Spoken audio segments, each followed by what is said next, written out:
Chegando até você com Passes em Passes, o podcast do Leme, laboratório de estudos em mídia e esporte, gravado remotamente de nossas casas devido à pandemia. Eu sou o Felipe Mostaro e esse é, pessoal, o 45º episódio do nosso Passes em Passes. Aqui, vocês já sabem, nós falamos das alegrias e dos conflitos do esporte, trazendo aquilo que você ainda não ouviu, não é isso, Abner? É isso aí, Felipe, e o episódio de hoje é mais um da nossa série especial sobre as Copas do Mundo, que vão estar aí até a próxima Copa de 2022. Dessa vez a gente vai falar sobre a Copa de 1934 na Itália.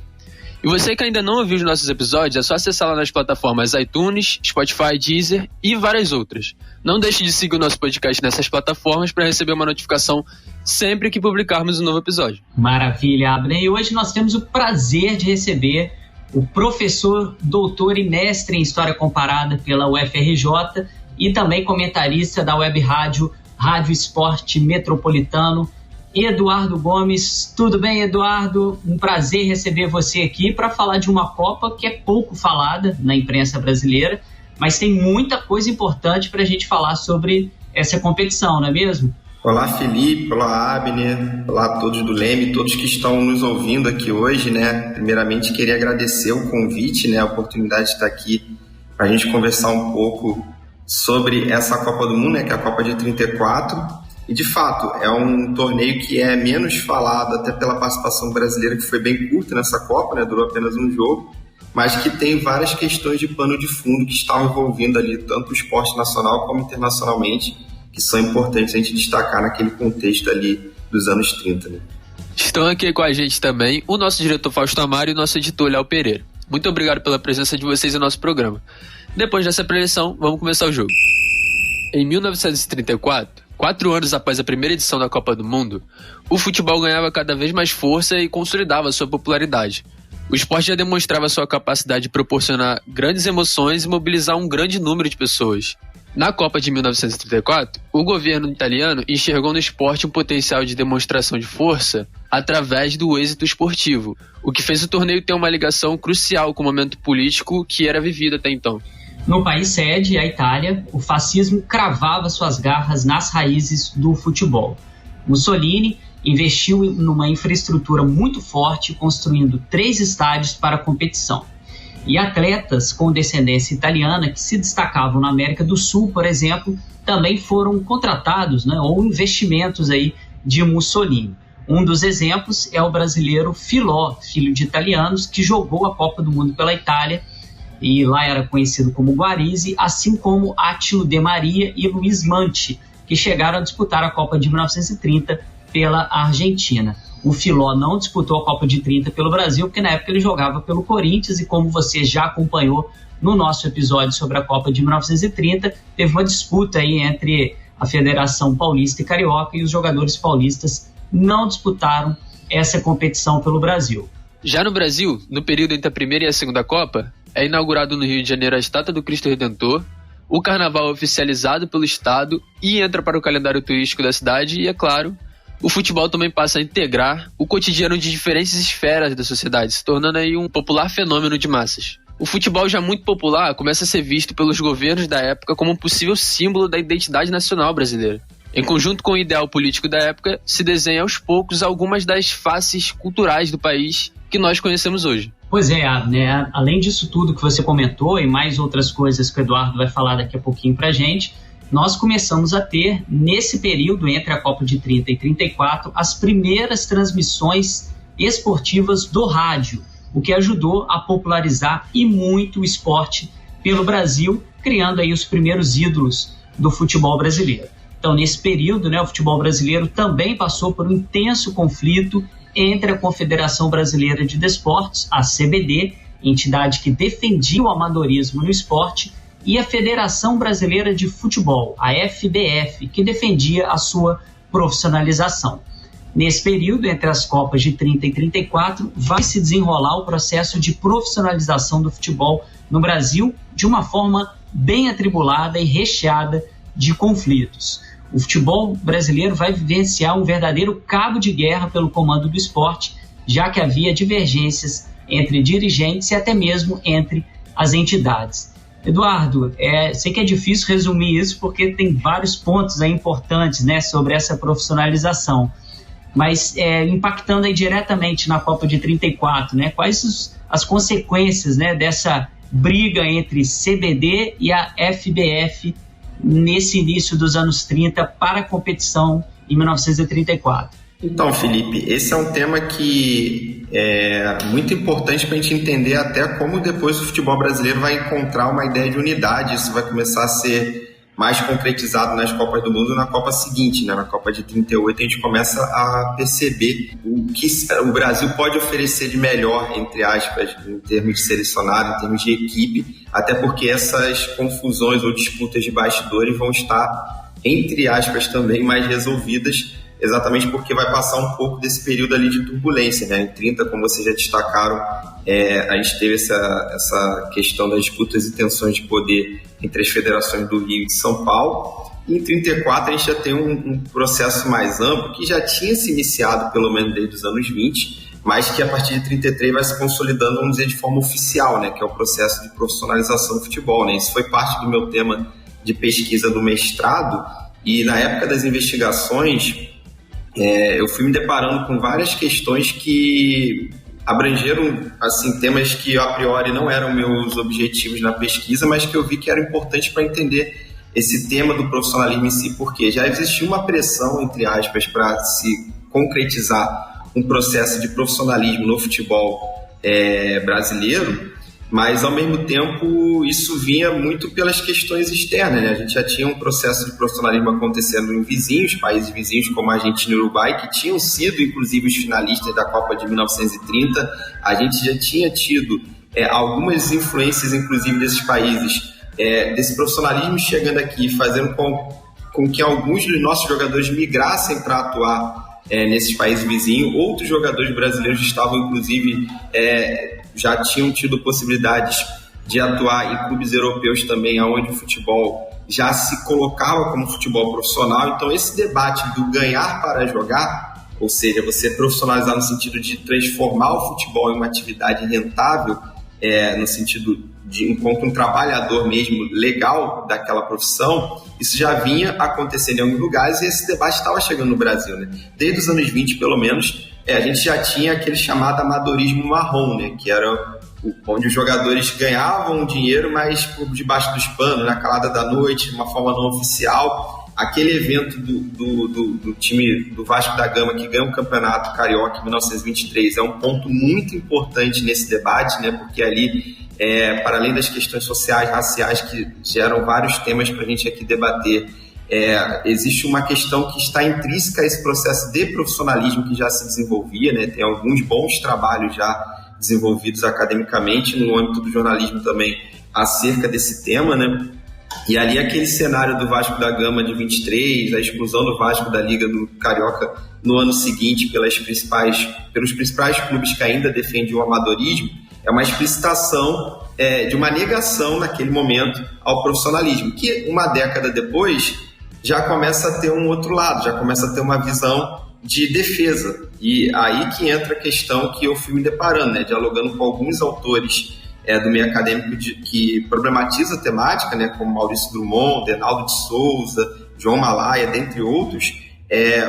O que estava acontecendo ali nos anos 30, mais especificamente em 1933, para além dessas questões de uma pressão por esse profissionalismo que poderia, assim, promover o futebol enquanto modelo de espetáculo, enquanto inclusão, enquanto as várias questões que não aconteciam antes, de uma forma muito mais palatável, né? Eu não gosto de dizer assim que o profissionalismo foi algo que popularizou o futebol. A gente já tem diferentes pesquisas históricas que explicitam que desde os seus primórdios existem experiências que, dentro das categorias e conceitos de elite popular que a gente poderia aqui problematizar também, desde os primórdios do futebol no Brasil, a gente tem experiências que estão acontecendo a par e passo, por mais que os clubes mais elitistas tivessem um certo domínio no sentido de organização, no sentido de poder, até dentro das federações. Mas pegando o caso do Rio de Janeiro, por exemplo, a gente tem um campeonato que hoje a gente chama de Campeonato Carioca, que começou lá em 1906, mas paralelo ali nas décadas iniciais do século XX, tinham várias ligas suburbanas que estavam acontecendo também de forma paralela, né? Então, essa ideia de popularizar é algo que vai acontecendo de fato a par e passo, né? Mas o profissionalismo, ele traz um novo caminho, né? Porque você passa a oficializar algo que antes em alguns clubes, e esses clubes faziam parte desses que estavam exercendo o poder já há muito tempo no âmbito das federações, esses clubes possam também incluir atletas que antes não eram bem vistos ou que não faziam parte dos planos dessas equipes, né? Só que o que a gente foi percebendo, no caso os pesquisadores do tema e eu fui dialogando com isso, é que para além dessas questões que regiam a ideia de um profissionalismo, e na imprensa inclusive vai ter um debate de periódicos que vão se colocar favoráveis, outros que vão se colocar contrários também ao profissionalismo, para além desse debate existia também ali o que a gente vai chamar de dissídio esportivo, né? Porque num contexto ali a gente está falando, é impossível a gente desassociar disso, a gente está falando de um processo que está se acontecendo nos primeiros anos ali do governo Vargas, né? Então, assim, o Vargas vai consolidar naqueles 15 anos aproximados que ele fica no poder de 30 a 45, um projeto nacionalista nunca antes visto na República Brasileira. E naquele início de mandato do Vargas ainda estava tudo de forma muito incipiente. E, obviamente, não posso nem afirmar que existiria naquele contexto de 33 uma intervenção do governo, uma intervenção estatal no esporte. Não, essa não era a questão. Mas já existia um debate, já existia uma questão ali intrínseca ao tema do trabalhismo, a questão também do poder nas federações, isso tudo está acontecendo. E o que é curioso é que a gente começa a ver que no contexto inicial do governo Vargas, a CBD, que é a Confederação Brasileira de Desportos, que organiza naquela ocasião diferentes modalidades, dentre elas o futebol, a CBD já está se vinculando a uma posição próxima, né, do que seria o governo naquele momento. E aí a gente começa a ver que nomes que antes não eram as lideranças principais da CBD, mas que são próximos ao Vargas, começam a ter mais poder na Confederação Brasileira de Desportos. Dentre eles, a gente cita o Luiz Aranha, né? Sempre muito chamado de Lulu Aranha, carinhosamente, entre aspas, pelo Getúlio Vargas, naquele contexto. Lembrando que o Oswaldo Aranha foi um importante ministro, né, do governo Vargas, então o Luiz Aranha, que era irmão do Oswaldo, tinha uma relação próxima do presidente naquele momento, e ele passa a ter uma centralidade muito grande na CBD, depois já inclusive se tornando presidente, né? E outros dirigentes que estavam no poder há muito tempo, a gente pode citar aqui o Arnaldo Guini, né, que vem de uma família muito preponderante em várias questões no sentido político, social, cultural no Rio de Janeiro, e econômico também, por que não dizer assim. O Arnaldo Guini já vinha e era um dirigente ligado ao Fluminense, né, outro clube também importante na cidade. O Guini já tinha sido presidente da CBD e vinha mantendo uma organização, um grupo ligado ao Arnaldo Guini e outros dirigentes, desse poder na CBD desde os primórdios da entidade, lá na década de 10. E nos anos 20, quando teve o Campeonato Carioca que o Vasco ganha, por exemplo, o Guini é um daqueles que defende o mantimento do amadorismo e está ali defendendo aqueles clubes que naquele momento se colocam contra o Vasco da Gama, por exemplo. Em 33, o Guini já está no grupo dissidente. Ele já está liderando o grupo que vai se colocar favorável à profissionalização do futebol, e ele vai usar toda essa narrativa que eu coloquei aqui no primeiro momento, né? Dessa importância do profissionalismo, os lados positivos que vinham de fora para dentro, ou seja, que outros países já estavam desenvolvendo e chegavam no Brasil. Ao mesmo tempo, alguns periódicos, veículos de imprensa referendavam esses lados positivos do profissionalismo, eles vão ser adotados pelo grupo de dirigentes, de pessoas que estavam vinculadas ao grupo ali do Arnaldo Guini, né? E aí, só que o que a gente conseguiu perceber com as pesquisas é que o que estava acontecendo também por debaixo dos panos era essa disputa por poder nas entidades que representavam o que a gente chama de dissídio esportivo, né? Onde um grupo que outrora tinha sido muito soberano no mantimento do poder político dentro da CBD, passa a perder um pouco esse poder no início da Vargas para outro grupo, notadamente ligado ao Luiz Aranha, que tinha vinculações com o Botafogo, por exemplo. Botafogo, naquele momento, Botafogo Futebol Clube, né? E eles passam a ter uma mudança de quem está organizando o poder da entidade, e essa mudança de poder faz com que aqueles que, entre aspas, perderam um espaço se desvinculem para criar uma nova federação, criando uma nova narrativa, um novo discurso, e assim referendando uma nova federação onde eles pudessem exercer o poder que outrora eles tinham com mais controle, né? E aí dali nasce os dissidentes que vão criar a Federação Brasileira de Futebol, ainda escrito em inglês, né? Futebol, que é a federação inicialmente que vai se dizer como organizadora nacional do novo futebol profissional. Isso está acontecendo em 1933. É muito importante também, isso foi uma ressalva que eu fiz no meu trabalho na época do mestrado, de a gente não criar generalizações, né? Porque você pensa, criou uma Federação Brasileira de Futebol, significa que o futebol se profissionalizou nacionalmente, não necessariamente, né? Isso é um debate que é muito importante. Tem um livro, inclusive, que eu organizei com o Caio Lucas Moraes Pinheiro, historiador também, pesquisador lá do Ceará. A gente organizou um livro que conglomerou diferentes autores, chamado Olhares para a Profissionalização do Futebol, que nesse livro a gente tentou, inclusive está para sair futuramente uma segunda edição, a gente tentou trazer autores que debatiam como o futebol se profissionalizou em diferentes estados e locais do Brasil e também da América Latina, mas para ver que a realidade de Rio, São Paulo, Minas Gerais, alguns estados que fizeram frente ali na formação da FBF, que era essa Federação Nacional Profissional que defendia a profissionalização, não necessariamente foi assim em todo lugar, né? A gente tem trabalhos que mostram como em alguns estados e cidades a profissionalização só chegou na década de 50 ou até depois. Então isso vai variar muito. Só que é inegável que a centralidade do Sudeste, daqueles estados ali, notadamente Rio e São Paulo, e quando a gente fala Rio, eu estou falando de Rio, o antigo estado do Rio, tal como Rio, cidade que naquela época era o Distrito Federal. Ambos estavam incluídos nesse processo, junto com São Paulo, Minas Gerais e outros estados também. E aí é inegável que o poder que essas entidades estaduais vão fazer naquele momento, vão gerar para a criação da FBF, vai gerar muita força, porque vai acabar trazendo boa parte daqueles clubes que naquele momento já eram chamados de clubes maiores ou grandes. A gente talvez não possa nem chamar com o conceito que a gente define hoje como grande, porque hoje a gente tem muito mais de história para analisar esses clubes, né? Naquele momento ainda era muito incipiente, mas eram clubes que exerciam um poder político muito forte, né? Alguns que não vão compartilhar disso vão inclusive fechar seu departamento de futebol. Dentre eles a gente pode citar o Paulistano, que até hoje é o 5º clube com mais títulos paulistas, né? Só fica atrás daqueles que hoje a gente chama de fato de 4 grandes de São Paulo, para demonstrar a força que o Paulistano tinha naquelas décadas iniciais. Então o Paulistano é um dos clubes que mantém o amadorismo, e aí depois alguns que saem do Paulistano vão inclusive fundar o São Paulo, né? Algumas pessoas vinculadas ao futebol do paulistano, mas a gente vê ali que é um movimento que está partindo desses clubes mais centrais ali do Sudeste brasileiro, principalmente, e que vai acabar enfraquecendo a CBD, né? A CBD no Rio de Janeiro, por exemplo, depois que o Fluminense acaba tendo uma preponderância inicialmente, Flamengo e Vasco vão entrar posteriormente nessa liga profissional também, o América também entra, daqueles maiores que a gente dizia, o único que fica na liga amadora era o Botafogo, né? E eu, como botafoguense, sempre tentava camuflar essa história, porque o Botafogo é tetracampeão carioca naquele momento, mas é muito também porque muitos de seus adversários estavam disputando a outra liga, né? Porque a gente tem 2 ligas paralelas, né, naquele momento, né? Uma profissional e uma amadora. E o Botafogo acaba sendo o único que fica naquela liga dita amadora, organizada ainda pela AMEA, que era a Associação, a Federação Carioca, vinculada à CBD, porque está ligado ao Luiz Aranha e aos dirigentes que estão tendo poder na CBD, né? Então não tinha sentido para o Botafogo e para aqueles que estavam vinculados ao clube naquele momento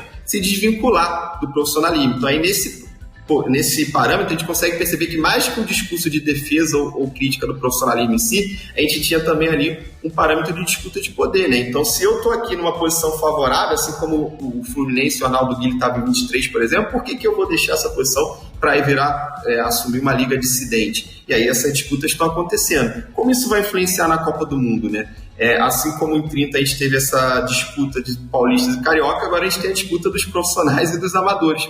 E acaba que a CBD, enquanto entidade que ainda defendia o amadorismo, vai acabar não convocando os atletas dos clubes dissidentes que estavam na liga profissional. É como se a liga não fosse as ligas vinculadas à FBF não fossem entendidas como ligas legais ou reconhecidas. E com isso os atletas dos clubes que estavam lá não eram convocados. Só que o problema é que a maior parte dos principais clubes estavam já naquele contexto ali do Sudeste, que era ainda muito vinculado a Rio e São Paulo, a seleção, né?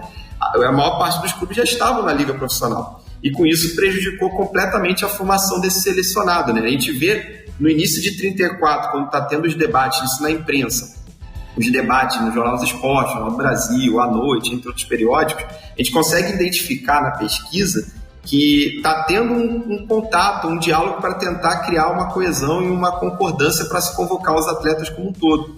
Mas, no final das contas, a CBD bate o martelo dizendo que os atletas dos clubes profissionais não iriam ser convocados e mantém apenas os jogadores dos clubes amadores. Até por isso, o clube que levou mais jogadores dessa Copa foi o Botafogo, que era o principal time dentre aqueles que se mantiveram amadores, né? Só que aí vem as contradições, aí por isso que a gente pode definir que é muito mais uma disputa de poder do que uma defesa de uma narrativa, de um discurso propriamente dito, né? A CBD começa a contratar atletas dos clubes profissionais. Então, o Leônidas da Silva, por exemplo, que foi um dos grandes nomes do Brasil nos anos 30, um dos primeiros ali para a gente pensar essa ideia de identidade nacional de futebol, principalmente na Copa seguinte, né, de 38, é um dos atletas, por exemplo, que são contratados pela CBD para atuarem pela seleção brasileira. Só que aí vem a contradição. Pô, a CBD está defendendo amadorismo, mas contrata o atleta para disputar a Copa do Mundo. E o que esse atleta vai fazer depois, já que ele não vai poder se vincular ao clube que é profissional, porque ele agora é atleta da CBD? Muitos desses foram, inclusive, depois foram jogar no Botafogo, inclusive o próprio Leônidas, porque no primeiro momento pós-Copa era o clube que a CBD tinha mais contato, vamos dizer assim, para que esses atletas contratados pudessem estarem atuando pós-Copa. Então, ficou uma mistura ali de atletas que não poderiam ser convocados, atletas que eram vinculados aos clubes amadores, que aí a gente tinha a maior parte dos grandes nomes ficando de fora, e atletas que a CBD contratou, o que era contraditório ao seu discurso de defesa do amadorismo, mas aí tem as disputas de poder envolvidas para disputar a Copa. Mas acabou sendo uma preparação muito ruim, o Brasil fez viagens longas, treinos no navio e acabou sendo derrotado. Naquela época a Copa do Mundo era apenas eliminatória, né? Então foi derrotado no primeiro jogo, a gente vai poder falar disso mais na frente. Maravilha, Edu. Só recapitulando aí, né, alguns trechos aqui que a gente separou para ilustrar isso aí para você, nosso querido amigo do nosso Passes em Passes, do esporte como você nunca ouviu. Alguns clubes, né, a gente pega os relatos aí dos jornais, né, alguns atletas passaram a recusar algumas ofertas, né, da CBD da época, ou por pressão dos clubes, e outros falando que o valor não era compatível, né, para ele poder viajar. Um deles, né, uma declaração aqui do goleiro da Portuguesa de São Paulo na época, o Batatais, indicou um contexto que hoje é meio que impensável, né? Aqui frase do próprio Batatais, que saiu no jornal à noite, lá em maio de 1934. Olha aí o que o Batatais falou. Verdadeiramente tenho muita vontade de dar um passeio a Roma. Por que não confessar? Porém, não irei para lá assim sem garantia alguma. Não sou muito exigente, mas gosto de ver as coisas direitas. Comigo é logo preto no branco. Ou seja, ele queria a garantia, né, de que, como o Edu estava comentando agora, que ele jogaria pela seleção e depois teria um clube, né, para poder atuar. O Palmeiras, na época, os jornais contam que isolou seus atletas, né, para conter esse assédio aí da CBD. Indica exatamente o que o Eduardo estava comentando com a gente, que muito mais do que uma defesa de amadorismo e profissionalismo era a CBD, vendo que não teria uma equipe forte, começa a tentar pagar os jogadores para poder representar a seleção.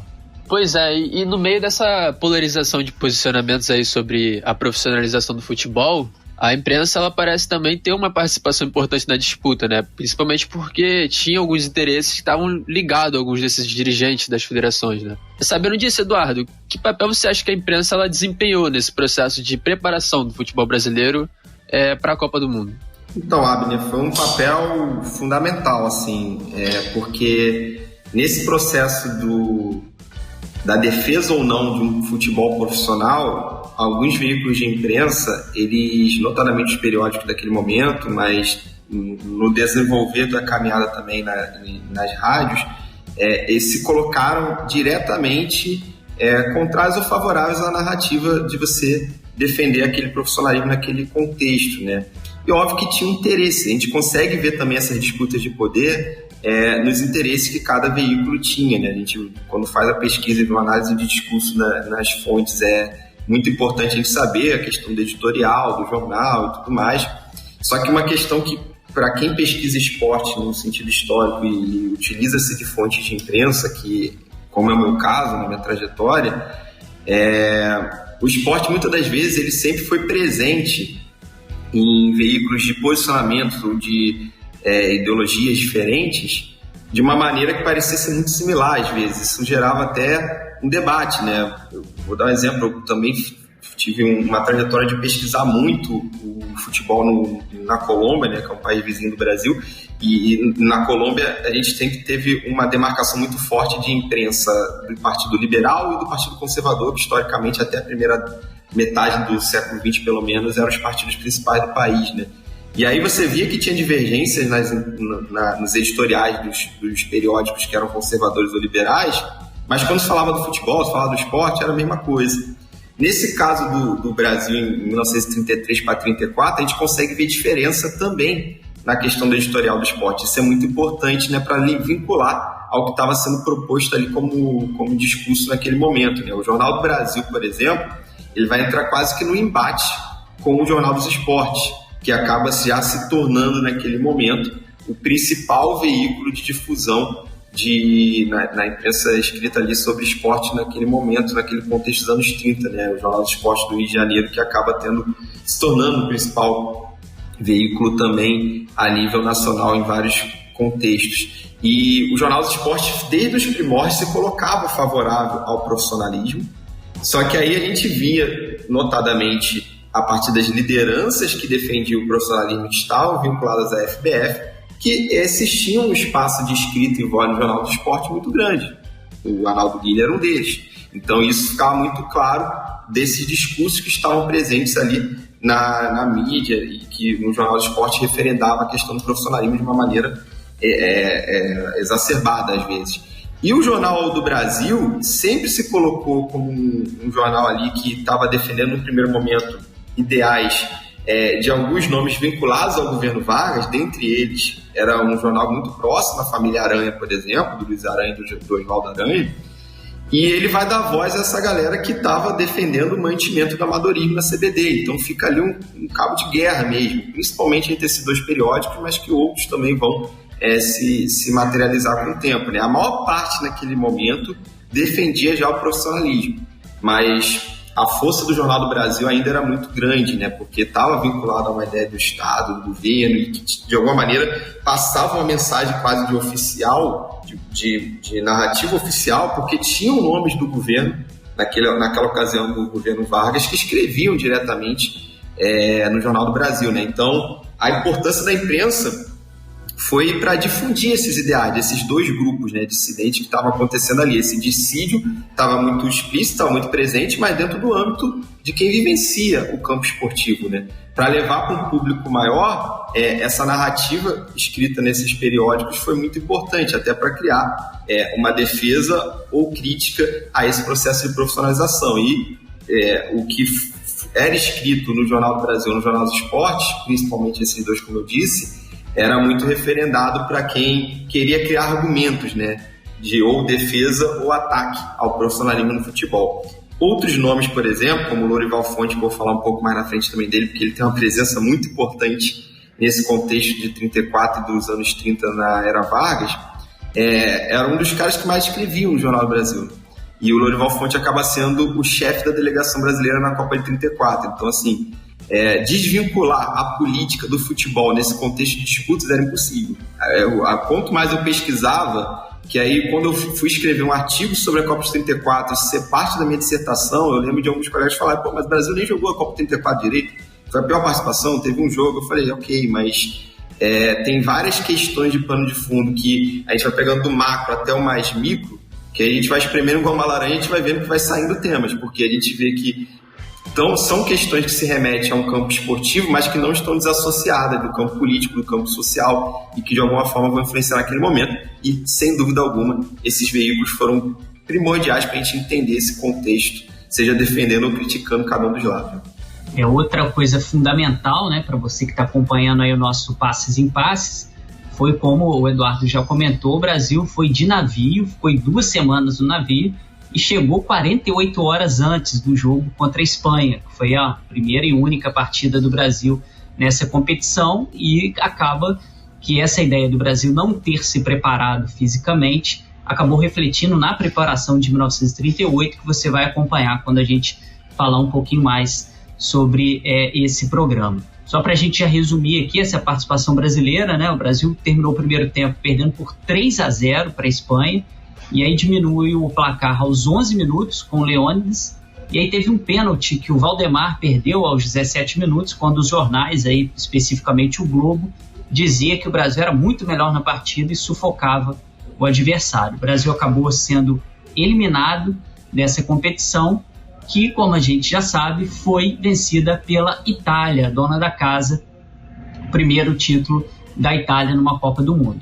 O investimento no futebol, né, a intenção de usá-lo como exemplo do êxito fascista e a pressão de Mussolini para a vitória dos jogadores italianos foi notória em vários e vários pesquisadores, inclusive com ameaças e recados do ditador afirmando que o resultado só poderia ser a vitória, marcaram o futebol italiano durante essa Copa do Mundo. Até mesmo a convocação de jogadores da seleção argentina, né, como nós já comentamos no início do programa, apareceu como um trunfo esportivo para Mussolini. Eduardo, todos esses elementos que alimentaram esse poder do futebol italiano, qual deles, na sua opinião, foi determinante para essa ascensão da chamada Esquadra Azzurra? Para entender esse contexto, Felipe, é muito importante a gente entender também que esse projeto de poder que o fascismo vai criar uma semente lá nos anos 20, vai brotar com mais força nos anos 30, ele não foi feito de um dia para o outro, né? Então, assim, eu acho que a gente pode vincular ali duas coisas que são interligadas, né? Que é o fortalecimento do ganhar a qualquer custo, e aí mesmo que a gente tenha que naturalizar jogadores, mesmo que a gente tenha que trazer atletas que podem agregar no sentido técnico e assim trazer um resultado no campo para a seleção, e aí isso de alguma maneira até contraria o próprio discurso do nacionalismo fascista naquele momento, né? Só que é aquela coisa, porque você está defendendo a pátria, está defendendo a ideia de você representar a sua pátria com orgulho, então você trazer gente de fora para formar o seu selecionado, a priori, a gente pode ver como uma contradição. Mas é aquela coisa dos fins justificarem os meios, né? Nesse sentido, nesse contexto aí, que a narrativa ainda está sendo formulada, a narrativa nacionalista do Mussolini está sendo formulada, o fato da seleção italiana ter ou não atletas argentinos, outros atletas de outros países que fizeram parte do elenco campeão mundial, que depois vai ser bicampeão em 38, isso fica no segundo plano, porque o mais importante que vai ficar na memória é que a Itália ganhou e que isso representa a força do país, a força nacionalista, o corpo italiano passa por isso. Então, assim, ele falava-se muito, isso também vai ser muito referendado pelo Hitler nas Olimpíadas de 36, né, que a Alemanha se utiliza muito politicamente também naquele evento, mas o Mussolini fazia discursos, né, os camisas negras, mudou o uniforme, fez toda aquela questão de como a Itália tinha que se colocar dentro das características do que era o fascismo. Só que o fascismo vinha se gestando desde os anos 20 e os anos 30 acabaram sendo momentos de materialização na prática de como esse ideário teria que ser entendido como superior aos outros, ou como esse ideário político, social, ideológico mesmo, ele tinha que ser visto na prática, materializando com coisas que representassem, como, viu como a Itália de fato é superior aos outros povos, viu como o fascismo leva a gente para um caminho de superioridade, de superar aqueles que estão nos enfrentando. Então, essa materialização vai vir de várias maneiras. O futebol, o esporte é apenas uma das formas que eles encontraram, obviamente, de tentar criar narrativas e propagandas políticas.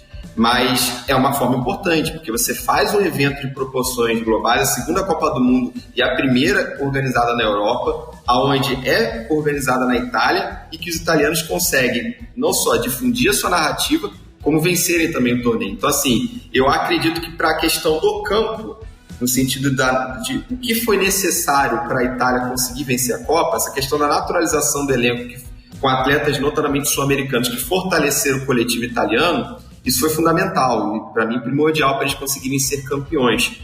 Mas existia, para além disso, uma narrativa nacionalista que isso, sim, foi o que fortaleceu o que o Mussolini chamava de corpo da nação naquele momento, né?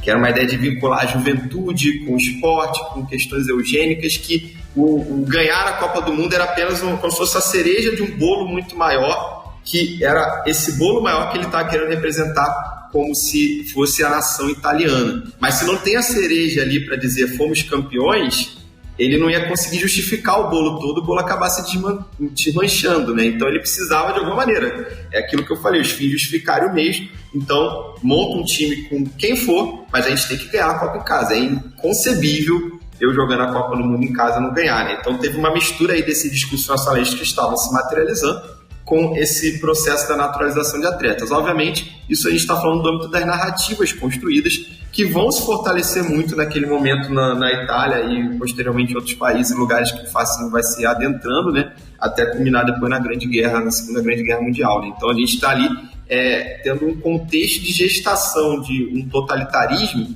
que, mesmo não percebido por parte da população italiana, estava de uma forma direta ou indireta presente no futebol, na cultura como um todo, no cotidiano, e que foi ficando intrínseca a ideia de sociedade que estava querendo ser construída naquele momento pelo então líder italiano Benito Mussolini.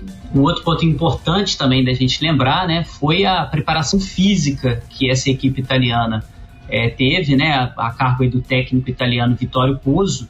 Ele se tornou uma figura que representava um caráter meio controlador dos jogadores. O Pozzo era um jornalista esportivo do jornal La Stampa de Turim, e ele implantou uma rotina de treinos diárias, né, em período integral antes da Copa do Mundo. Então tem uma influência muito grande desse treinamento intensivo, uma coisa mais militar, né, de deixar o atleta preparado para uma batalha, de fisicamente poder ocupar o maior número de espaços possíveis, né, demonstrar o vigor, esse ímpeto, né, contra o adversário, uma lógica muito militar. Isso acabou vindo, né, se espalhando, como a Itália foi campeã, acabou se tornando um modelo em alguns países, né, dos próprios técnicos da preparação esportiva, ficar muito atrelada a essa lógica militar também. O Pozzo, né, acabou sendo campeão da Copa do Mundo de 34 e 38, é um único treinador, né, conseguir essa tal proeza seguidamente até hoje, e acabou espalhando essa ideia de treinamento que, como o Eduardo falou, está dentro desse bojo aí do fascismo e dentro dessa ideia de preparação, essa coisa física, militar, do corpo atlético, né, que a Alemanha nazista vai usar também de forma muito forte. Não é isso, Abner? É isso aí, Felipe. E, Eduardo, no seu artigo, o Brasil na Copa do Mundo de Futebol de 1934, tensões entre amadorismo e profissionalismo e os efeitos do fracasso do Scratch Nacional.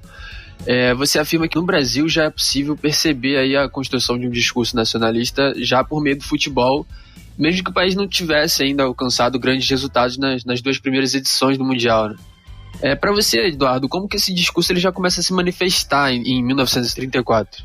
Então, Abner, é muito interessante a gente debater esse tema, porque esse artigo é parte de um projeto de pesquisa muito maior, né, que naquele momento eu fui até o ano de 1941 na investigação, então eu comecei ali no ano de 33 com esse processo do dissídio esportivo já aqui citado, e fui até 41, porque 41 é quando tem a criação do Conselho Nacional dos Esportes, né, que é o CND, que acaba sendo, ali sim você percebe uma intervenção estatal forte. A gente está falando de um cenário do meio do Estado Novo Varguista, né? Então de 37 para frente a gente já tem uma outra conotação do que é esse governo de Vargas, e em 41 a gente tem uma oficialização dessa intervenção estatal, onde ele centraliza num órgão estatal, num conselho vindo do governo, a organização das práticas esportivas, né? Ali já com uma consolidação do profissionalismo, né?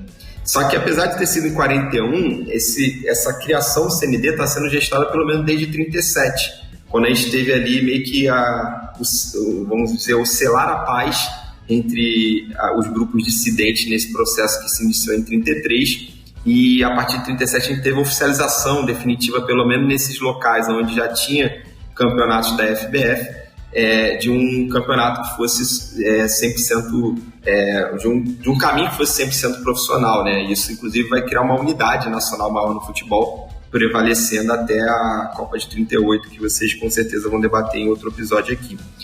Só que aí o que acontece? Apesar de 37 a 41 ser um momento que a gente consegue visualizar uma intervenção maior, no sentido de governo e até intervenção estatal mesmo, dentro do futebol, por isso que eu falei, no primeiro momento a gente não vê necessariamente o governo Vargas intervindo nessa disputa lá em 33, 34, mais 37 para frente.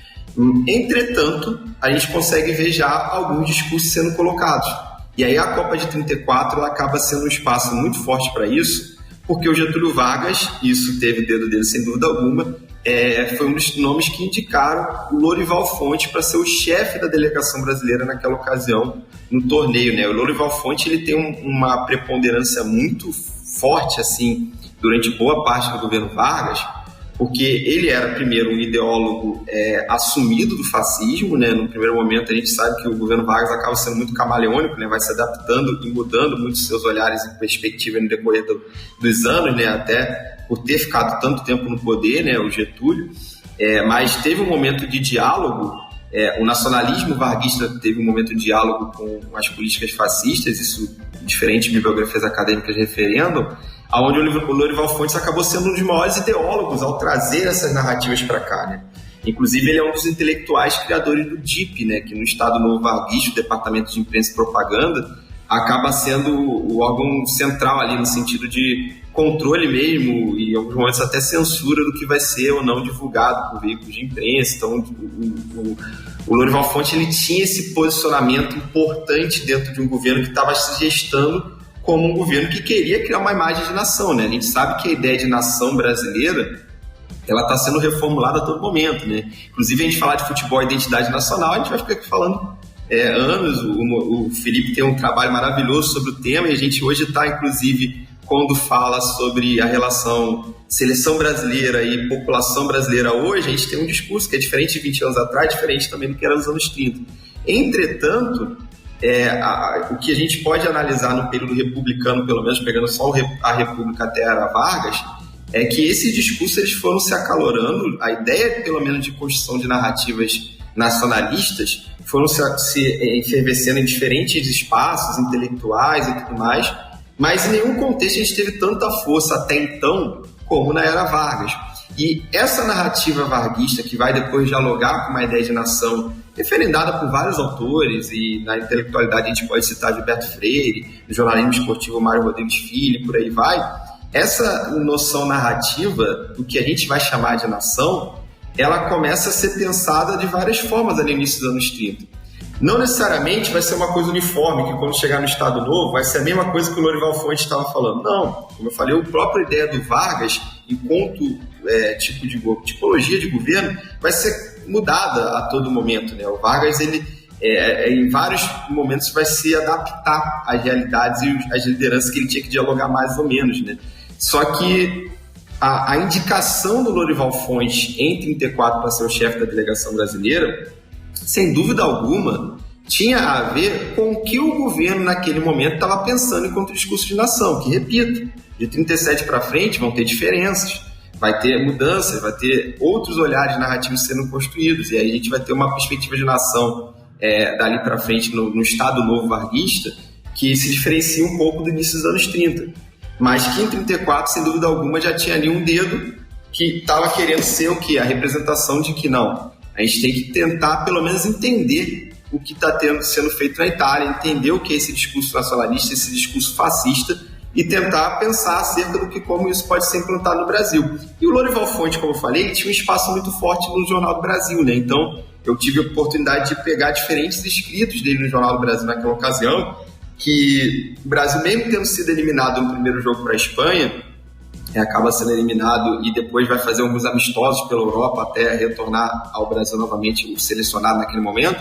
O Lorival Fontes continua na Itália, então ele participa de diferentes eventos diplomáticos, ele se insere em eventos diplomáticos com a presença do Benito Mussolini e de outros ideólogos do fascismo italiano, e ele em vários momentos está escrevendo, alguns momentos até por correspondência, que eram publicados no Jornal do Brasil, dos benefícios que o fascismo poderia trazer para essa nação que o Brasil viria a ser. Porque a gente está falando ali da primeira fase do governo Vargas. A gente está entrando ali naquela fase do governo constitucional, que vai vir depois da Constituição de 34. Então, ainda é diferente do que vai ser no Estado Novo, é diferente do que vai ser entre 34 e 37, é um momento ainda incipiente do que vai ser se pensar a nação brasileira. E o Lorival Fontes está dando ideia de que seguir o modelo italiano é algo positivo.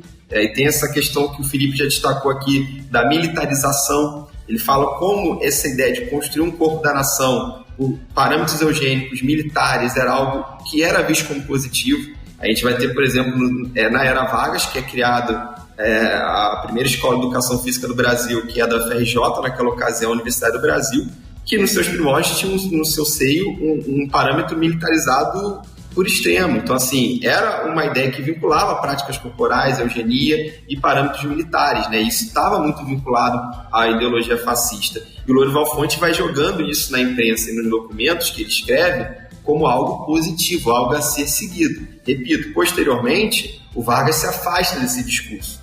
Mas, num primeiro momento, a gente consegue ver ali que naquele contexto ainda incipiente do que vai ser chamado de nação, a tentativa de levar o Lourival Fonte como chefe da delegação brasileira não foi algo aleatório. Foi algo que estava intrínseco a esse pensar, a esse nacionalismo ainda incipiente, mas que de alguma forma já era gestado no país. Só para ilustrar aí, né, o que o Eduardo acabou de comentar, né, no dia da chegada da delegação brasileira a Gênova, o Brasil chegou lá no dia 24 de maio, foi noticiado aí na capa de 3 jornais importantes na época, né, do jornal Folha da Manhã de São Paulo, do jornal Globo, Jornal à Noite e outros jornais de grande circulação, uma mensagem do Getúlio Vargas enviada ao Mussolini, entregue por quem? Pelo Lourival Fontes, chefe da delegação, que, como o Eduardo já sintetizou muito bem, já explicou muito bem, simpatizante do fascismo. Olha a mensagem. Tomar como modelo na conduta nacional o exemplo da Itália transformada e rejuvenescida pelo fascismo, que numa hora histórica e decisiva, com o sacrifício do seu sangue e das suas vidas, contribui para os novos destinos da pátria. Então era uma mensagem, né, o uso do esporte como algo diplomático, né, o Lourival Fontes aproveita que ele está indo para a Itália por conta da Copa do Mundo, como o Eduardo frisou muito bem, ele continua lá para fazer esses encontros diplomáticos para cada vez mais se inspirar nessas ideias fascistas. Antes de passar aqui para o Abner, só para falar um pouquinho dessa excursão, né, que o Brasil fez, foi uma excursão denominada aí pela imprensa como desastrosa. O Brasil sofreu até então, até o 7-1, a maior goleada da história da seleção brasileira, perdeu por 8-4 para a Iugoslávia, logo em seguida empatou em 0-0 com um time Gradijanski da Iugoslávia, venceu a Catalunha logo depois empatou com essa mesma equipe da Catalunha, empatou em 4-4 com o Barcelona, perdeu para o Lisboa por 4-2, sofreu uma goleada por 6-1 do Sporting de Portugal e no último jogo empatou com o Porto. Então toda essa trajetória aí do Brasil, essa imagem arranhada, né, da seleção brasileira lá fora, acabou contribuindo também com essas disputas, né, essas narrativas aí sobre essa necessidade de unificação que, como o Eduardo comentou, vai acontecer mais precisamente aí, unificação entre aspas, né, em 1937. Durante a construção do profissionalismo no Rio de Janeiro, a gente já pode destacar também as diversas iniciativas aí para que o esporte acontecesse como um espetáculo, né? Que aí, como o Eduardo falou, ele já marcava a consolidação de uma lógica que já se desenrolava aí desde o início do século XX, né? Com a progressiva popularização do futebol. Eduardo, conta pra gente um pouco de que forma que essa espetacularização acontece no período e qual é os impactos que essa espetacularização ela trouxe para o esporte. Então, Abner, como eu tinha dito anteriormente, eu costumo não entender necessariamente que os anos 30 ou esse processo de profissionalismo foi o que popularizou o futebol ou algo assim, porque a gente já vinha tendo a par e passo situações que vinculavam o esporte tanto em âmbitos que a gente pode enquadrar nas categorias de elite ou populares, mas a ideia de vincular o futebol numa indústria mais espetacularizada, um cenário como o da Copa do Mundo que exacerba muitas questões nacionalistas, e também criar uma ideia de vincular os torcedores com os jogadores e criar um padrão comercial do futebol, sem dúvida alguma o profissionalismo acabou gestando um mercado maior do que o que existia até então, né? Então, se não foi exatamente aquilo que gerou essa popularização, ele exacerbou esse processo. E exacerbou, mas dentro do que o Pierre Bourdieu também sempre destaca, quando a gente lê aquele texto do Campo Esportivo, né, que ele fala que muitas das vezes essa indústria cultural do esporte ela vai pegar o que é popular e transformar em algo que vai ser comercializado, vendido, né? E nesse contexto, essa espetacularização passa também por isso. E a gente pode ver no caso do futebol carioca várias exemplificações do uso desse processo naquele momento, né? O caso do Flamengo é muito emblemático, né?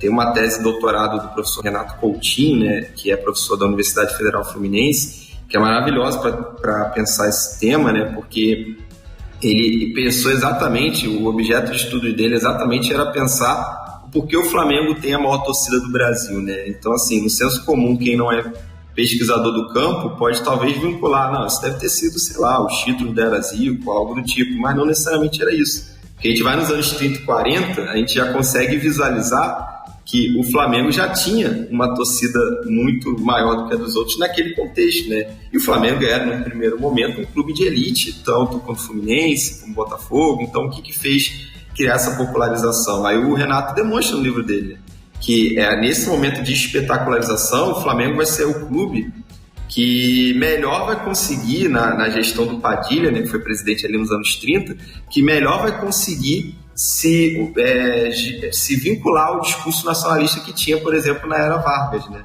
Então, a gente tinha nos clubes principais do Rio, o Padilha acabou que era muito próximo do Mário Filho, conseguia se utilizar muito bem da imprensa, do rádio, do Jornal do Esporte, e vinculava o discurso também varguista, do nacionalismo varguista, pensava uma ideia de nação também do que ele queria pensar para o Flamengo. Então, ali a espetacularização, ela não é só dentro do campo, mas também no sentido de pensar o público, pensar a gestão do mercado, pensar toda uma questão dos bastidores do futebol que vão influenciar no campo. Só que o campo é o fortalecimento da narrativa, né? Então o Flamengo vai ser o clube que vai trazer o Leônidas da Silva e o Domingos da Guia. E aí ele vai vincular jogadores negros no clube outrora de elite, na torcida que está em mais ascensão. Então tudo isso vai acabar gestando, né, um processo que a gente chama de popularização, que, como eu falei, já vinha ocorrendo antes mesmo do profissionalismo. Mas você vai exacerbar isso para tornar mais visível para até aquele que não acompanha o futebol. Por que hoje, até mesmo as pessoas que não acompanham o futebol diariamente ou cotidianamente, como nós ou outros torcedores, às vezes vão falar que tem um time de futebol, porque é algo que já está na nossa identidade de uma maneira muito mais forte do que outras culturas, não só no esporte, né?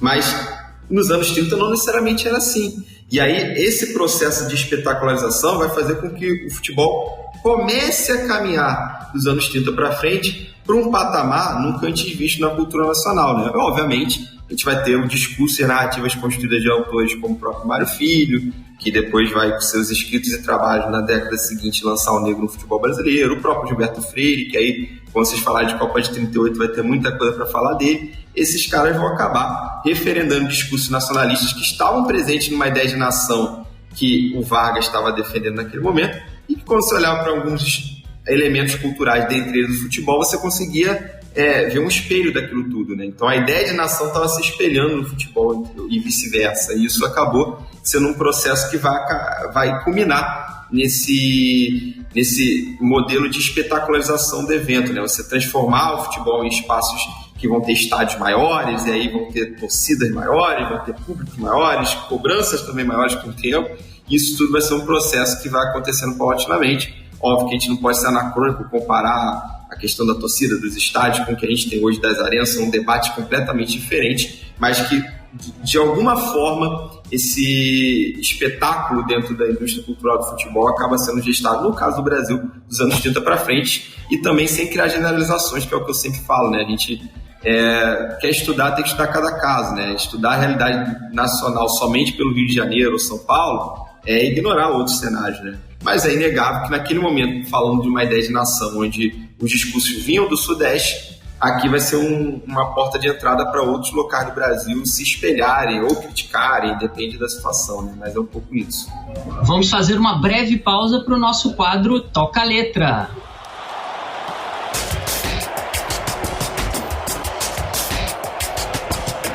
A música de hoje é Bella Ciao, uma canção popular italiana do início do século XX.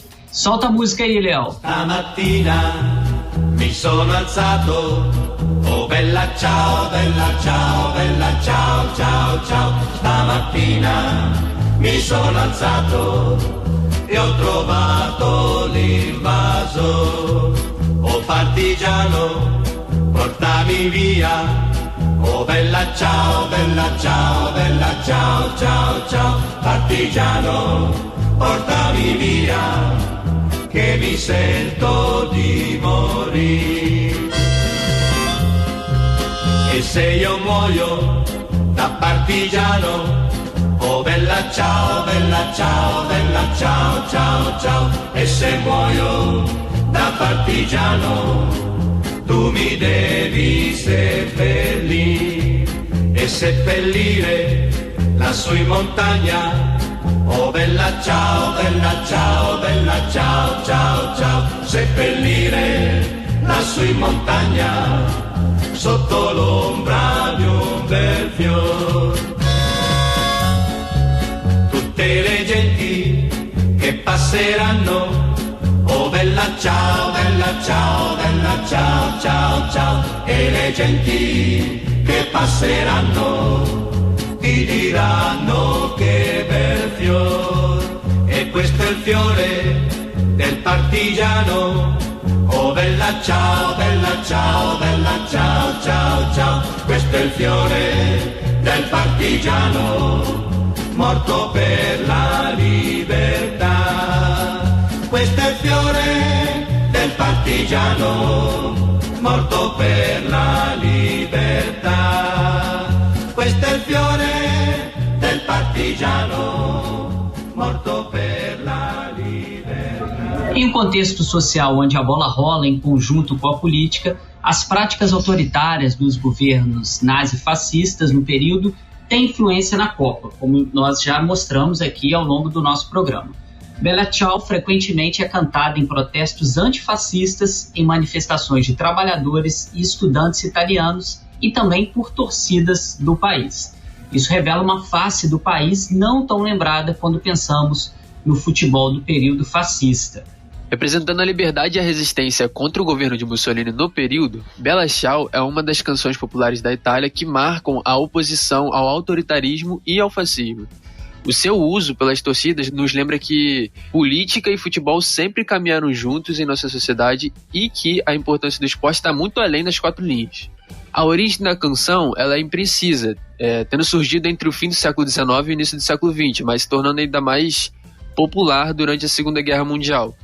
A canção tem várias versões e se tornou um bordão, sendo cantada de várias formas diferentes por diferentes torcidas na Itália, inclusive até pela torcida do Fluminense. Mais recentemente, a música ficou popular no Brasil e no mundo como trilha sonora da série La Casa de Papel, que fez muito sucesso. Eduardo, na sua opinião, de que maneira a emergência desses discursos nacionalistas, como você já vinha comentando, mais incisivos, e o surgimento dessas figuras heróicas aí na política tiveram importância no futebol? Existem relatos que durante a final dessa competição, em 1934, a seleção da Itália fez uma saudação ao Mussolini, o Dulce, que na época estava lá acompanhando o jogo em que a Itália ganhou da Tchecoslováquia e foi campeã do mundo. Então, Felipe, eu acho que quando a gente analisa o futebol enquanto um objeto de estudo acadêmico, jornalístico, como for, a gente entrar no caminho de desassociar os campos políticos, sociais, culturais é um equívoco tremendo, porque o futebol é mais uma das manifestações sociais que vai referendar e vai explicitar questões que estão acontecendo na sociedade como um todo, Eu acho que as lideranças políticas, sejam, por exemplo, favoráveis ao totalitarismo ou contrárias, elas vão nos dar uma possibilidade, quando a gente consegue olhar a partir do futebol, vão nos dar a possibilidade de entender um determinado contexto histórico e social, Então, eu consigo compreender que tais lideranças, elas foram importantes para não desassociar o que a gente vai chamar de campo esportivo, que é um conceito muito importante para a gente pensar como o futebol, o esporte está incluído no âmbito social, mas não desassociar esse campo esportivo, por mais que ele seja autônomo, das questões políticas, econômicas, sociais e culturais que estão acontecendo, Então, é possível a gente, olhando a Copa de 34, estudando a Copa de 34, entender minimamente coisas relacionadas ao fascismo, A gente tem atletas como Matthias Sindelar, da Áustria, naquele contexto, que vai ser um atleta que vai se colocar contrário a esse regime fascista e nazista, e isso se tornou muito emblemático naquele momento, Então, seja quando você está favorável ou contrário a alguma ideia de âmbito ideológico político, utilizar-se da análise do campo esportivo, do futebol, é um dos caminhos possíveis, sim, para a gente conseguir compreender melhor, porque, repito, né, a gente desassociar uma coisa da outra como se a gente estivesse querendo jogar o futebol numa bolha e como se naquela bolha não tivesse relação alguma com o mundo externo, né? Isso, ao meu ver, só faz com que a gente naturalize ainda hoje problemas que acontecem nessa bolha do futebol. Então, a gente pega no âmbito dos estádios, por exemplo, muitas questões relacionadas ao racismo, à homofobia, são temáticas que ainda se fazem presentes dentro dos estádios e dos jogos de futebol. Porque é coisa de futebol. Porque aqui dentro pode. Lá, quando eu sair do estádio eu volto para o meu mundo normal. Não, a gente está numa sociedade onde tudo está associado, né? Então, você cometer um crime fora ou dentro do estádio continua sendo um crime, né? Você lançar um discurso nacionalista fora ou dentro do jogo continua sendo um discurso nacionalista. Você ser contrário ou favorável a uma ideologia fora ou dentro do jogo continua sendo o seu posicionamento. Então, eu acho que é muito importante a gente não deixar, não perder de vista essa ideia de que o esporte pode ser mais um objeto, uma lupa para a gente olhar questões maiores. Então, a gente consegue... mais do que as lideranças nos fazerem entender o esporte ou o futebol, eu vejo que o futebol são reflexos da sociedade que vão nos fazer compreender também essas lideranças. E acabam sendo espaços que tais lideranças vão se utilizar, como a gente tem vários exemplos, o Mussolini é um deles, se utilizar desses espaços no campo esportivo como forma de divulgação e propaganda política, né? Então, os posicionamentos contrários ou favoráveis a isso vão aparecer no campo esportivo sem dúvida alguma, e a gente ter um olhar crítico a isso é sempre muito importante. Pois é, nessa final aí a Itália quase perdeu, né? A Itália estava perdendo o jogo por 1-0, aí empatou lá no finalzinho e na prorrogação conseguiu 2-1. Foi um alívio aí para o Mussolini, que estava no estádio e com certeza não contava com uma derrota de entregar, né, a taça da FIFA, a Jules Rimet na época, para a Tchecoslováquia e não para a Itália. Esse é o nosso 45º episódio do Passo em Passo, o esporte como você nunca ouviu, e a gente sempre recomenda aqui para você, amiga e amigo ouvinte, compartilhe o programa com seus amigos e nos ajude a fazer o podcast. Tem alguma sugestão de pauta? Tem perguntas? Está gostando desses nossos especiais aí sobre as Copas do Mundo? Próximo, seguindo a sequência, 1938, como o Eduardo já mencionou aqui, uma Copa importantíssima para o Brasil, pela questão da identidade nacional, etc. Você já fica aí na expectativa no nosso próximo episódio sobre as Copas do Mundo. Entra lá também no @LemeUERJ, no Facebook e no Instagram e conversa com a gente. O nosso quadro LemeCast Clube é a hora de você, ouvinte, participar do nosso programa. Dessa vez nós abrimos a caixinha de perguntas e escolhemos um questionamento. Abner, o que chegou pra gente aí de pergunta? Chegou aqui a pergunta do Caio César, o arroba dele é Caio César SG. A pergunta dele foi: a Copa de 34 realmente teve aquela ajudinha da arbitragem para os donos da casa? Então, Abner, como historiador, a gente não tinha... Primeiro falar que a gente não tinha VAR em 34, né? Então, isso tudo seria mais complexo, mesmo com todos os debates que a gente tem aqui sobre o VAR nos dias de hoje, né? Mas como historiador, a gente tem que também saber analisar os discursos que eram colocados, né? A gente tem como principais fontes naquele momento são os discursos da imprensa, né? E querendo ou não, eu não analisei na minha pesquisa especificamente os jornais italianos ou, por exemplo, os jornais da Tchecoslováquia para ver como eles analisaram a final que a Itália quase veio a perder, como o Felipe falou há pouco, né? Mas, sem dúvida alguma, devem ter veículos que questionaram, de alguma forma, essa questão da vitória da Itália e tudo mais, né? O que eu posso afirmar é que a gente chegar aqui e dizer teve alguma comprovação, a gente não pode dizer nem que sim nem que não, né? Porque, primeiro, a gente não tem fontes cabíveis que nos possibilite afirmar isso, né? Não só a questão de não ter tido gravação de imagens, como a gente tem hoje, mas no sentido mesmo de materialidade nas fontes, né? Então, a gente tem que ter sempre a questão, a dúvida acima de tudo, porque a gente não tem materialidade na fonte para afirmar, houve uma ajudinha. Agora, eu dizendo como pesquisador do tema, eu não duvido. A questão toda é que dentro daquele cenário, como eu tinha dito, Mussolini tinha considerado uma possibilidade de fazer o que era necessário, né? Custe o que custar, a vitória tinha que ser da Itália. Tem que naturalizar jogadores? Naturaliza jogadores. Tem que fazer o treinamento assim? Vamos fazer o treinamento assim. Tem que montar o quê? Tem que ajudar na arbitragem? Eu não duvido que possa ter tido, sim, alguma coisa. A gente só não tem como comprovar, porque a materialidade nas fontes não nos possibilita isso. Para além das narrativas, né? A gente vê muitas são as narrativas que, como eu falei, eu não duvido também que tenham narrativas diferentes. Se a gente pegar a análise só da final da Copa, da imprensa da Tchecoslováquia e da Itália, por exemplo, com certeza vão ter narrativas diferentes. A gente não tem como aqui hoje dizer qual é a certa e qual é a errada, mas que numa lógica de tentar compreender um cenário histórico, os objetivos que aquele governo tinha com aquele evento em questão, não seria surpresa alguma para mim se amanhã a gente conseguisse uma fonte que comprovasse, né, uma possível intervenção na arbitragem favorável à Itália, que veio ser campeão. E você, amiga e amigo ouvinte, está gostando do nosso Passes em Passes? Vamos agora para o nosso quadro Ondas do Leme.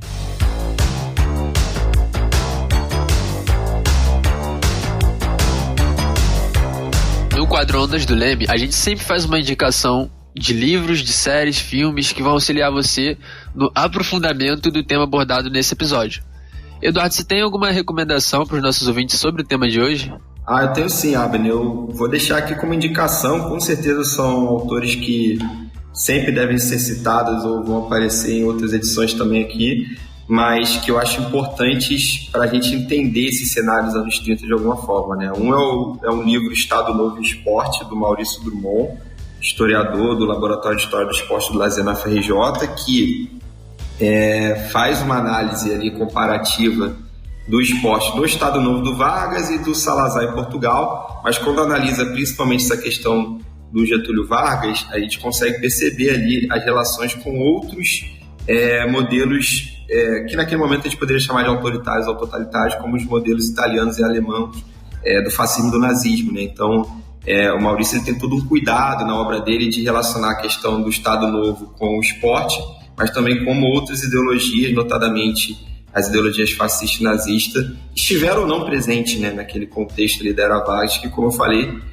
utilizando-se até de outra autora, né, Ângela de Castro Gomes, historiadora, ela costuma dizer que o Vargas ele não era nem fascista, nem socialista, ele era um nacionalista, trabalhista, né? Então, por isso que o governo Vargas ele se modifica em vários momentos. Tem um momento que está favorável aos integralistas, que seria o fascismo brasileiro, e outro está excluindo os caras do governo. Então, assim, mas esse nacionalismo ele tem influências na sua gestão, né? Então, o esporte, como eu disse, é maluco para a gente entender isso. E essa obra, Estado Novo e Esporte, do Maurício Drummond, para mim é um livro referência para compreender essa questão, tanto em Vargas como em Salazar, e principalmente como outros regimes totalitários maiores, no caso na Alemanha do Hitler e na Itália do Mussolini, influenciaram nesse espaço, né? Esse também é um livro do Renato Coutinho, que eu já tinha falado aqui, que é Um Flamengo Grande, um Brasil Maior, que fala sobre o clube de regatas do Flamengo ali na década de 30, 50. Ele tenta criar exatamente essa hipótese do que fez o Flamengo se tornar a maior torcida, trazendo esse referencial de historiador, trazendo esse referencial de contextualização também, de como principalmente ali nos anos 30, quando o Padilha, presidente do Flamengo, José Padilha, que acaba sendo o cara que vai dar esse boom no levante da imagem do Flamengo a nível nacional, ele mostra como isso vai aparecer nas fontes, como isso também se vincula a esse contexto dos anos 30 do governo Vargas. Então eu acho um livro muito interessante também, porque apesar de parecer sobre o Flamengo, a gente está falando sobre um livro que retrata um pouco do que foi esse futebol carioca e brasileiro dos anos 30 como um todo, né? Então ele vai diferenciando também, por exemplo, no caso dos outros clubes grandes do Rio, o porquê o Flamengo vai ter esse boom e outros não. Então ele vai falar do Vasco, vai falar do Fluminense, vai fazer comparativos e trazendo sempre fontes, o que é importante no trabalho do historiador. Então eu acredito que são duas boas indicações aí para quem tiver interesse em começar a entender esse tema nos anos 30, em relação ao futebol do país, do nacionalismo e tudo mais. Para quem já ficou curioso, né, o Maurício Drummond participou aqui no nosso episódio sobre nacionalismos e esporte, junto com o nosso querido amigo Vitor Andrade de Mello. Então você que ficou curioso e ainda não ouviu, corre aí na nossa lista de episódios para poder acompanhar esse programa. E eu recomendo o livro do Eduardo, que foi a tese de doutorado dele, né? Ele faz uma comparação Colômbia, né, Eduardo, e Brasil. Eu recomendo porque tem tudo muito bem explicado, né? Tudo isso que ele resumiu muito bem no nosso programa de hoje. Você que quer se aprofundar um pouco mais, Eu recomendo o livro dele e recomendo também o do Carlos Eduardo Sarmento, que é A Construção da Nação Canarinho, que vai passando um pouco sobre essas disputas políticas que envolveram a CBD desde lá dos seus primórdios, da década, né, início do século, até a Copa de 1970, que seria assim, um grande auge, né, dessa construção, dessa simbologia nação e seleção brasileira. Nosso programa está quase no fim, mas antes temos um quadro importantíssimo que você, ouvinte nosso Passo em Passo, sempre fica aqui esperando para saber qual é o jogo da vida do nosso entrevistado.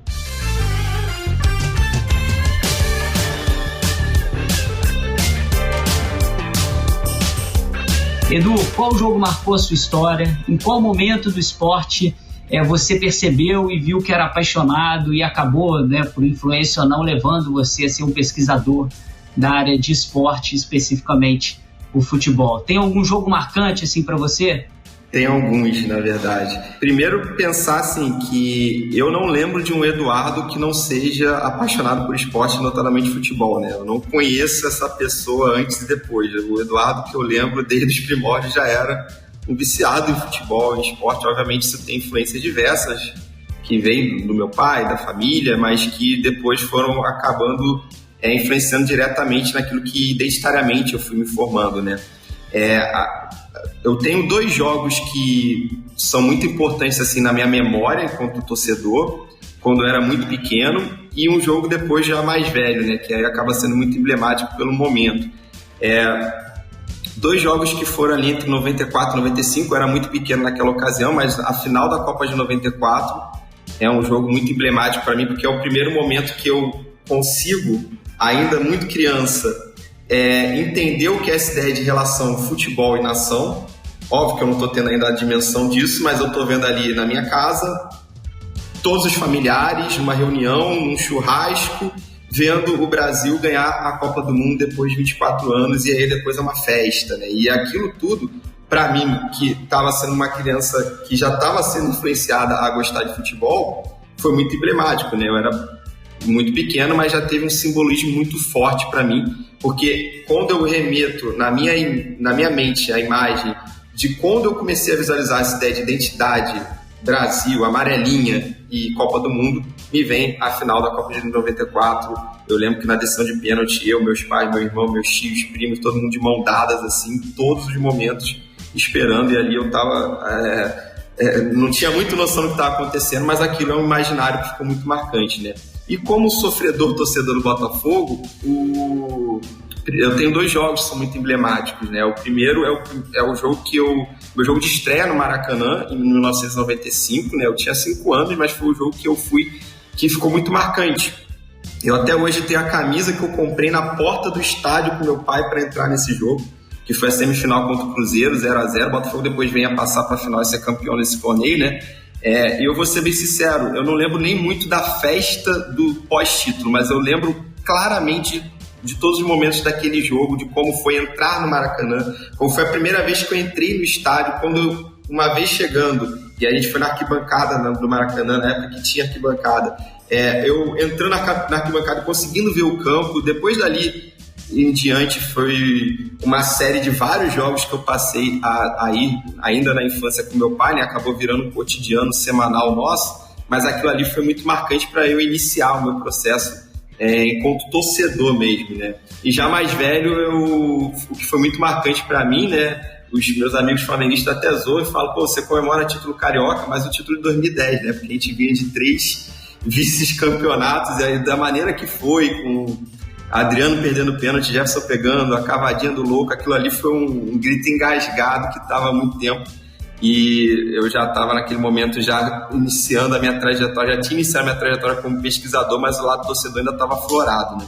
Então esses foram os momentos assim, de jogos marcantes, né? Agora, eu sempre caracterizo, para eu depois ter virado uma pessoa que vai trabalhar, pesquisar esporte, o momento da Copa de 1998 como um momento chave para mim, né? Porque os meus amigos mais antigos costumam dizer que eu não era uma criança normal, né? Porque eu com 8 anos ficava falando dos campeões de todas as Copas, ficava dizendo onde aconteceu cada Copa, e eu ficava tentando relacionar um pouco disso que a gente falou hoje, relacionar a Copa de 34 com o que estava acontecendo no país. Eu, criança, fazia isso, né? Mas muito porque o meu pai me deu uma revista que foi organizada especificamente uma edição especial para a Copa do Mundo da França, né, em 98. Uma revista que eu ganhei 3-4 meses antes da Copa. E nessa revista tinha lá, como se fosse um guia geralzão da Copa, falando de cada seleção, mas ali também tinha um histórico. E falava da Copa de 1930 até 98, então falava de todas as Copas. Eu ali com 8 anos de idade comecei a ler, peraí, mas teve Copa, a primeira Copa foi em 30, a final foi Uruguai-Argentina, depois eu vi que a Copa foi em 34, aí a revista já bota uma cara lá na imagem do Mussolini, aí eu, quem é esse cara? Já comecei a questionar, depois ficam 12 anos sem Copa, por que não teve Copa? Teve uma guerra mundial, e aí eu já começo a perguntar, que guerra é essa? Então ali para mim foi uma revista muito marcante, eu tenho ela até hoje, né, guardada. Sempre quando eu vou mostrar os meus acervos antigos de futebol, essa revista tem um valor simbólico muito forte para mim. Estava até nesses dias que, quando a gente costuma postar os TBTs das quinta-feiras, eu estava querendo criar uma postagem, ainda estou pensando em fazer uma postagem específica sobre essa revista, porque para mim ali foi quando caiu a ficha de que aquilo tinha sentido na minha vida, né? E mesmo ainda sendo muito criança, foi a partir dali que eu comecei a olhar para o futebol com mais profundidade. E com o passar do tempo só foi aprofundando também o meu olhar para o extracampo, né? Que quando mais velho eu pensava em fazer reflexões acerca da Copa do Mundo ou de outras coisas, eu sempre remetia essa revista, pesquisava ali como ela fazia essa relação da história, da sociedade, do esporte. Aquilo ali foi muito presente. Eu agradeço muito meu pai até hoje por essa revista, porque por mais que ele não fizesse ideia do que aquilo iria representar, fez uma diferença completa assim, na minha trajetória, porque foi a partir dali que o futebol e a relação do futebol com outras questões passaram a ter sentido para mim, né? É um pouco isso. Maravilha, Edu. Final de jogo no Passes em Passes. Muito obrigado, amiga e amigo ouvinte. Compartilhe com seus amigos, envie seus comentários para o Lemecast Clube e leia nosso blog, comunicaçãoesporte.com. Siga as páginas do Leme nas redes sociais, é só procurar pelo @LemeUERJ. Queria agradecer demais o Edu pela participação. O Edu também faz parte lá do laboratório, né, de pesquisas do Vitor Melo, que é um grande parceiro nosso. Qual que tem um site de vocês também, né, Edu? Fala aqui para a gente colocar para o pessoal que quiser, né, saber das informações, da divulgação. A gente tem o Laboratório Esporte, né? É um blog nosso, né, que tem lá todas as informações, esporte escrito em inglês, né? SPORT, laboratórioesporte.com, e tem também o blog Histórias do Esporte. Histórias do Esporte, também escrito em inglês, que é um blog que a gente ali consegue... a gente tem um grupo de colaboradores que semanalmente a gente alimenta com temas diversos que dialogam entre história, comunicação, antropologia, sociologia, mas pesquisadores que se debruçam sobre a pesquisa relacionada ao esporte e, por que não, ao futebol. E semanalmente a gente tem atualizações ali bem bacanas que explicitam não só a caminhada do laboratório, como também os textos e trabalhos que os colegas estão desenvolvendo. Edu, muito obrigado pela participação, cara, foi bom demais o nosso Passe em Passe hoje, né, as bolas que a gente tabelou e trocou aqui ao longo do nosso programa, muita coisa grande sobre a Copa de 34, né, a gente falou no início que ela é pouco falada na imprensa, mas olha aí, mais de 1 hora de programa, a gente comentando, ainda resumimos muita coisa, né, a gente podia detalhar algumas curiosidades, algumas outras coisas sobre a competição, mas a gente entendeu e viu, né, já deu uma base muito grande para a gente entender por que 1938 vai ser uma Copa tão importante, né? Acredito que você concorde com isso também. 34 vai ser meio que os alicerces do 30 e 34, né? Toda essa disputa para culminar na Copa de 38 com o futebol mulato do Gilberto Freire, etc, etc. É mais ou menos isso para a gente finalizar. Essa Copa meio que é a base do que a gente viria a ter dessa seleção como ideia de nação. Com certeza, Felipe, e tanto em 30 como em 34 a gente ainda tem uma demonstração de um campo esportivo muito incipiente, com tensões e disputas, né? E que mesmo entre aspas, como a gente falou, de 37 para frente a gente consegue ver uma unidade maior, pelo menos em prol dessa organização, né? Do que vai ser a seleção que vai disputar a Copa, e aí a gente a partir do bom resultado que o Brasil tem, a gente vê também as narrativas que vão ser construídas a partir disso, né? E aí o texto do Gilberto Freire no calor daquele momento e as obras depois que vão vir, inclusive do Mário Filho, isso tudo vão demonstrando como a gente vai ver de forma intrínseca essa relação do futebol com a identidade nacional de uma forma muito grande. Então, por mais que de 38 para frente a gente possa afirmar, sem dúvida alguma, que é quando essa identidade começa a ser fortalecida, ela já tinha uma semente sendo plantada nas Copas anteriores, com essas questões que estão aparecendo, que de alguma maneira são disputas que estão ocorrendo, mas que sem essa disputa a gente não chegaria na unidade que posteriormente fomentaria parte do que é o futebol nacional. Valeu, Edu, muito obrigado. Abner, obrigado também, cara. Trocamos aí, tabelamos aqui na apresentação do programa. Valeu. E aí você já sabe, né, o Passo em Passo é uma realização do Laboratório de Estudos em Mídia e Esporte e do Audiolab da UERJ, com a coordenação geral do Ronaldo Elal, direção do Fausto Amaro e minha, Felipe Mostaro, roteiro e produção do Abner Rey e da Carol Fantinelli, edição do nosso queridíssimo amigo Leonardo Pereira. Nosso programa é quinzenal e esperamos vocês no nosso próximo episódio. Vem muita coisa boa por aí, segue a gente. Passes em Passes, o esporte como você nunca ouviu.